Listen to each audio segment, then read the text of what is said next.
Question 13. Explain on the use of D control in D antigen blood group testing. We will begin with introduction to RH antigen. What is RH antigen? D antigen is the most important antigen after A and B antigens.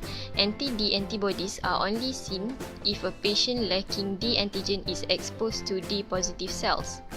The exposure of D positive cells usually occurs through pregnancy or transfusion. Next, rhesus antibodies. Rhesus antibodies are commonly IgG. They are not naturally occurring and therefore are formed by immune stimulus due to transfusions or baby's red blood cells during pregnancy. The most common antibody to form is anti-D in rhesus negative individuals. The purpose of D control in D antigen testing exists in two conditions. The first condition is when a patient's blood group is AB positive. A negative D control will verify that the patient's RBC were not spontaneously agglutinating. The second condition is when a patient's blood group is D negative. It is used to control the anti-human globulin portion of the test. Positive of D control test in the AHG phase invalidates the test. A negative control may be any of the following. First is direct anti-globulin test. A positive direct anti-globulin test invalidates the result of weak D test. Second is 6% BSA in anti-D reagent. A positive result with 6% BSA invalidates the weak D test.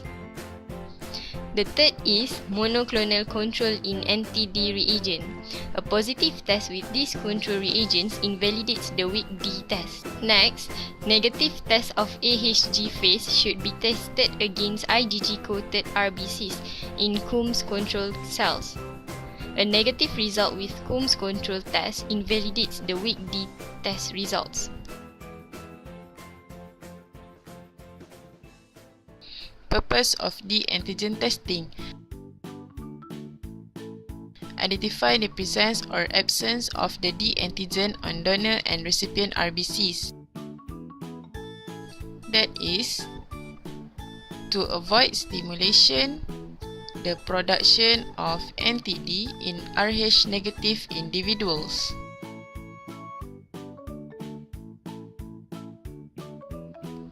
Most D determinations can be made at the immediate spin phase of testing.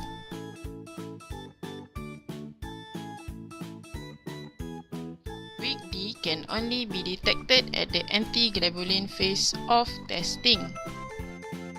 So what is the principle? RHD testing is used to determine the presence or absence of D antigen on red blood cells. The RBCs are tested with anti-D reagent in order to detect the presence or absence of the D antigen. Agglutination in the immediate spin phase indicates the presence of D antigen, that is Rh positive. A negative result in the immediate spin phase may indicate the cells lack the D antigen, that is Rh negative, or a weakened form of D antigen is present, requiring further testing, the weak D test. So what is the weak D test? It is to detect the weak expression of the D antigens on RBCs when the cells being tested have failed to react with anti-D at the immediate phase. The RBCs are incubated at 37 degrees Celsius with anti-D reagent, washed and then tested with anti-human globulin AHG reagent. If the D antigen presents, the anti-D will sensitize the RBCs, resulting in agglutination at either the 37 degrees Celsius phase or the AHG phase. If D antigen absence, that is lack of agglutination at both phases, indicates the D antigen is not present on the red blood cells. We move on to procedures of weak D testing. First, prepare a wash 3% suspension of patient cells. Next, set up the D and DC rhesus control tubes. Record the D and DC immediate spin results. If the rhesus test is negative, continue next step. Incubate both tubes at 37 degrees Celsius for 15 to 30 minutes. Then centrifuge and read for agglutination. Wash both tubes 3 to 4 times with saline. Immediately after the last wash, add 1 drop Coombs serum to each tube. Then centrifuge. Immediately resuspend gently and examine for agglutination. Confirm all negative results by adding 1 drop Coombs control cells to all tubes showing no agglutination. Centrifuge 50 to 30 seconds at high speed. Gently resuspend and examine for agglutination. Agglutination should be present in this step or the test is invalid. If the sample is positive when tested with anti-D in immediate spin, the interpretation of result is D positive.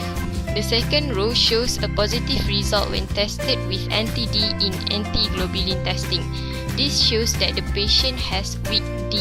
The third row shows all negative result for all phases.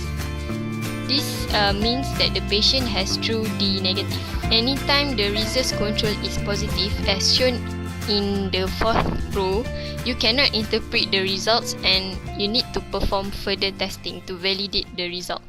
False positive result may obtain if the following condition occur. This is seen when a patient or donor has strong positive DAT. The cells are coated with antibody, not necessarily Rh antibody in vivo.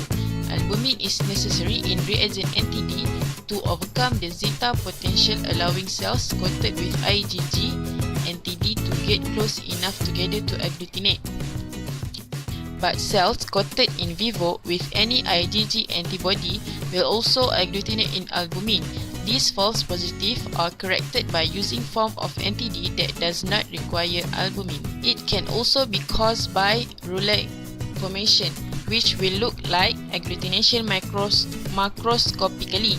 Rouleau will be identified microscopically due to the coin stacking appearance of the red cells. This false positive will be corrected by washing cells 3 to 4 times and then retesting. On the other hand, for the false negative condition, it may occur when this happens. It is not readily identifiable but can occur in the following instances. The most common is the result of too heavy cell suspension due to too many cells for the amount of antibody in the antisera. They may also rarely be caused by extremely strong positive DAT. In this case, the patient's D antigen sites are coated in vivo and there are no sites left for commercial anti-D to attach to. This can be fixed by heating cells gently to elute off antibody without damaging cells, then retest.